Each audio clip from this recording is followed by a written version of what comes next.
La politique du gouvernement de son Excellence, Monsieur le Président de la République, Bassirou Diomaye Faye Diakhar Faye, fait de l'éducation, qui figure en bonne place dans le projet de transformation systémique du pays, une priorité nationale. C'est pourquoi le secteur de l'éducation et de la formation, en tant que levier transformateur pour le nouveau projet de société, devrait faire l'objet d'un suivi permanent pour en assurer l'impact souhaité sur la formation de notre jeunesse. C'est justement dans cet esprit que s'inscrit la tenue de la revue, de cette revue-ci, avec un processus inclusif qui a impliqué les différentes parties prenantes, au niveau central comme déconcentré, dans cet exercice de réédition de comptes à tous les niveaux de responsabilité pour une meilleure efficience dans la gouvernance des politiques publiques. En effet, cette revue sectorielle, qui traduit le parachèvement d'un long processus, constitue une bonne occasion pour les différents centres de responsabilité du secteur de l'éducation de présenter et d'interagir avec les acteurs clés sur les performances respectives réalisées en 2023 et les perspectives pour 2024. Tenue dans un contexte particulier, cette revue sera sans doute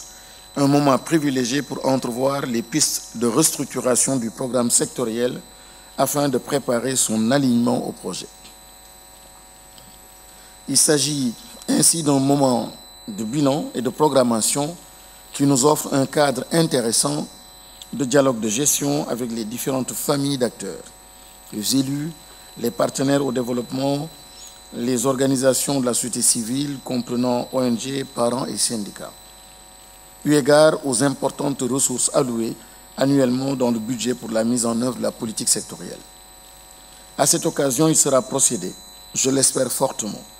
à une analyse sans complaisance du niveau de prise en charge des recommandations de la dernière revue sectorielle,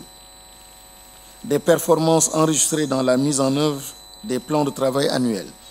PTA de 2023, mais aussi des axes de programmation retenus dans le plan de travail annuel PTA de l'année 2024. À travers ce diagnostic auquel nous allons tous nous soumettre, il s'agira surtout d'identifier les contraintes et défis majeurs en vue de trouver les voies et moyens permettant d'accélérer la réalisation des objectifs de transformation qualitative que son Excellence a fixés au secteur de l'éducation. Mesdames, Messieurs, chers invités, les performances du système pour l'année scolaire 2023 seront présentées et appréciées tout à l'heure, mais je voudrais faire état des premières tendances satisfaisantes issues du document de travail, des revues régionales et pré-revues. En effet, en 2023, l'analyse des indicateurs clés du paquet montre à titre illustratif que pour la composante qualité améliorée, les cibles des taux de réussite des différents examens ont été globalement atteintes avec 82,08% au CFE, 76,30% au BFM, 51,61% au baccalauréat général,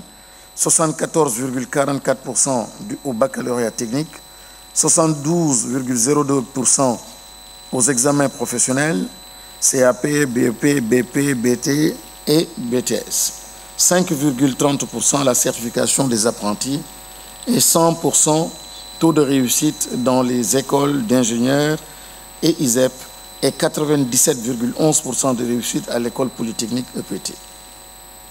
Par contre, des difficultés sont notées au niveau de la composante accès équitable,